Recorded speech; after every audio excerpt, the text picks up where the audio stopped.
Hello everyone, আসসালামু আলাইকুম। কেমন আছেন সবাই? আলহামদুলিল্লাহ, আল্লাহর রহিম রহমতে এবং আপনাদের দোয়া ও ভালোবাসায় খুবই ভালো আছি। তো আজকে ব্যস্ততার জন্যে রান্না করতে পারি নাই, মানে একই তো আমার ক্লাস ছিল, তার মধ্যে হচ্ছে মেয়ের স্কুলে যেতে হয়েছে, যেহেতু রান্না করার সুযোগ পাইনি, কাজেই মেয়েকে নিয়ে রেস্টুরেন্টে খাইয়ে আবার কোচিংয়ে দিয়ে আমি বাসায় ফিরতে ফিরতে প্রায় সন্ধ্যা হয়ে গিয়েছে। তো এখন পর্যন্ত কিন্তু আমি রান্না করতে পারি নাই, 10, 10:30 প্রায় বাজে।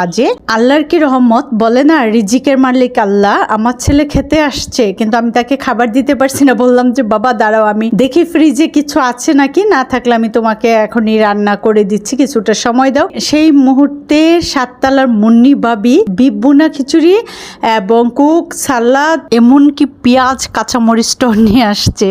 জানে যে আমি 3 দিন ব্যস্ত থাকি, সেরকম রান্না করতে পারি না। আর সেই মুহূর্তে আরেক ভাই কি করলো, সে 10 কেজি আম আর লিচু নিয়ে চলে আসছে। এই যে দেখেন, এখন ওনারা 3জন এখানে গল্প করছে। ওই যে রিজিকের মালিক আল্লাহ।